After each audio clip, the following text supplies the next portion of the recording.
Shalom Akim. First and foremost, Barakatah Yahweh, Barakatah Yahweh Shai, Barakatah Yahweh, Barakatah Yahweh Shai, Barakatah Yahweh, Barakatah Yahweh, Ba'ashem Yahweh Shai, Ba'ashem Harakakodash.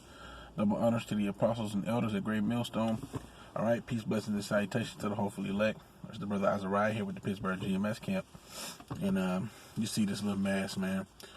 I was taking my wife up to the urgent care, and to the hospital. She had some things she needed to get checked out or whatever, besides the point. Man, it wasn't that many people up here, man. Like Esau's putting out this narrative, like there's just so many people out here, but I noticed something, okay? When you have somebody that's actually, damn devil, looking at me. When you have somebody that's actually going into one of these places, Esau's not allowing guests to enter the buildings with the people that are actually going in to be seen, and I believe that's partially so Esau can continue the narrative that he has, that there's so many people in these hospitals, like they're all packed. These hospitals ain't packed, man. You pull in and no one's there. We literally went to the emergency place and there wasn't nobody really there, So I just got a few scriptures I just wanted to go into. Lord willing, this is edifying, okay? So starting off, I'm going to go with Ephesians 4, okay? And I'm going to just start at verse 14. That we henceforth be no more children, tossed to and fro and carried about with every wind of doctrine, by the sleight of men and cunning craftiness, whereby they lie in wait to deceive. Now, okay, through the Spirit now, I kind of want to get a definition for that word, doctrine, okay? Because we know, this is not necessarily going into the scriptures. I mean, this is talking about scriptures, okay, scriptural, doctrines and whatnot. But we know Esau, man, he comes out with his own little narratives and stuff, okay? Let's see if I can grab this real quick, And we're not to be, we're not ignorant of Satan's devices, so we're not to be caught up in this stuff, all right? So let me just get this real quick. Salakia. It was Ephesians 4. It's lucky if I, take a long time to kind of pull stuff up. All right, make sure I got the Strongs on. Ephesians 4, and let's get that word doctrine. I'm going to hit play on it. Strong's G, 1319. Didaskalia. Didaskalia, and that wasn't really that loud. I had to turn down a little low. Hit a play on it again. Strong's G, 1319. Didaskalia. All right, and it goes into the instruction, the function, or the information, doctrine, learning, teaching, okay? And Esau's teaching, okay, us what he wants us to know. He's created a narrative that he wants the people to believe, And right now that narrative is that the hospitals are packed. There's so many people that are sick. We need to make new facilities to treat all these sick COVID-19 patients, But then, like I seen the brother, what's his name? Shalom Israel, okay? The brother's name slips me right now. Habashai Zion, the bro out there in the PA camp, okay? He pulled up on the hospital wherever he was, and it was bone dry. There wasn't nobody there, And then so having to come up to the hospital today, and just them telling my wife that I couldn't go in, I was like, so I got to thinking about it. I'm like, that'll be the perfect way to keep somebody from filming the inside of a hospital. If you ain't sick, you ain't allowed in here. So that'll be the perfect way to keep people from recording what's really going on inside of these facilities. So Esau's the devil. So, I'm going to just get the rest of these precepts. Try to be quick and to the point. So, my phone locked on me. All right. So, moving along with the precepts here. All right. Ephesians 4:14, that we henceforth be no more children, tossed to and fro, and carried about with every wind of teaching or doctrine. But it goes into teaching, instruction, by the sleight of men and cunning craftiness, whereby they lie in wait to deceive. So Esau's lying in wait to deceive, man. And that's part of why it says you are of your father the devil, talking to these wicked Israelites out here, man. So let's move on. 2 Timothy 3:13. But evil men and seducers shall wax worse and worse, deceiving and being deceived.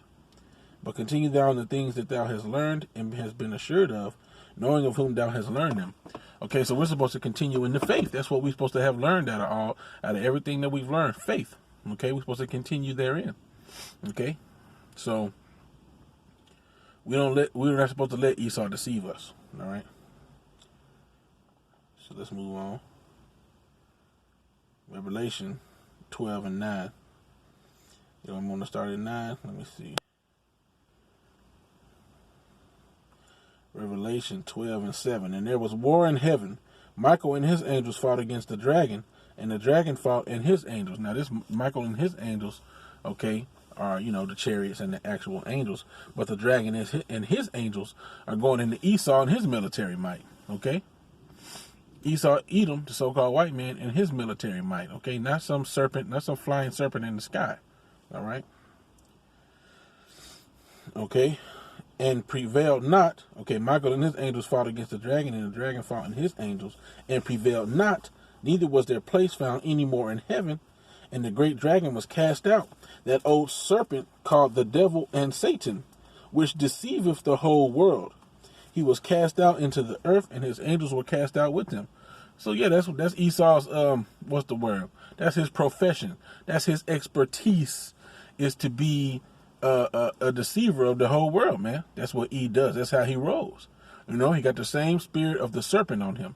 Like I said, the serpent was one of the most subtle beasts of the field of all of the Lord's creation. Okay, and when you go into the beasts of the field, like it tells you in Jeremiah 12:9, come ye gather round, ye beasts of the field, come gather round to devour. The beasts of the field are the other nations. So Esau, the serpent, which he was called in the beginning, was the most subtle of all of them. He's the most sneaky, crafty, slick of all the creatures that the Lord created.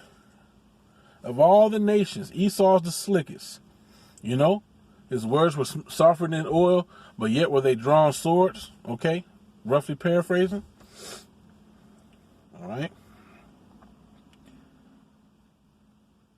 Yeah. So that's the point on that.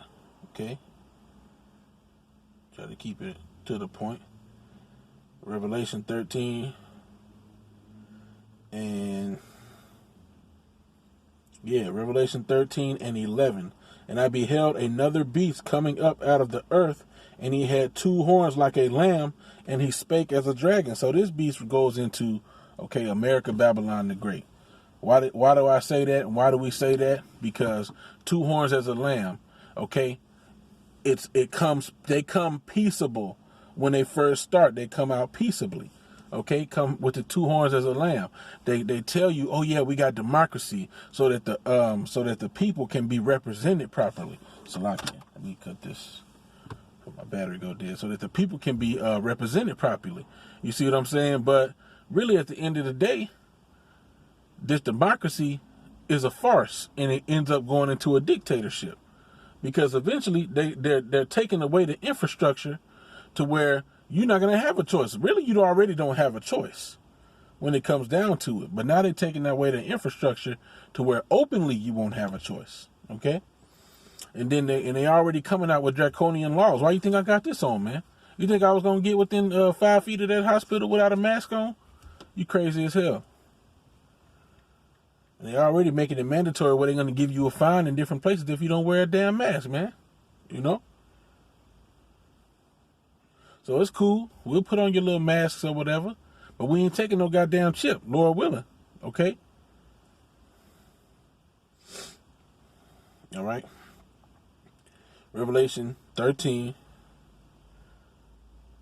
and 11. And I beheld another beast coming up out of the earth, and he had 2 horns like a lamb, and he spake as a dragon, and he exercises all the power of the first beast before him, and causeth the earth and them which dwell therein to worship the first beast, whose deadly wound was healed. So the beast whose deadly wound was healed was the Roman Empire, and he causes everybody to fall under the same policies as the Roman Empire, the two-party system, the democracy. He's making everybody to worship through his money. Okay? You know, his money, his fiat currency, he's using that to force other people to into democracy, and so on and so forth. You know? And he doeth great wonder, so that he maketh fire to come down from heaven on the earth in the sight of men. Yep. Nagasaki and Hiroshima, man, was when the nuclear missiles that he dropped over there, man. And deceiveth them that dwell on the earth by the means of those miracles which he had power to do in the sight of the beast, saying to them that dwell on the earth that they should make an image to the beast which had the wound by a sword and did live. So he used his military might to also scare people into conforming to his two-party system, and so on and so forth, conforming to his ways, to where these different places is drunk off this juice, this damn wicked punch of whoredoms that they forcefully push down the throat of these other nations, man. Okay?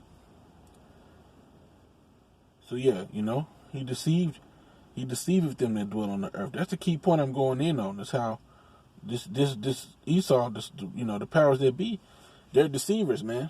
And this whole thing about, oh, there's so many people at the hospital and the corona cases are through the roof and all this, man, it's all a deception, man. You know, they try to force stuff on you, man.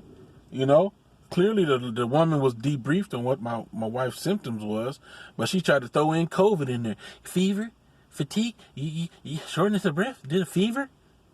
No, she ain't got no damn fever, man. She ain't got the COVID, man.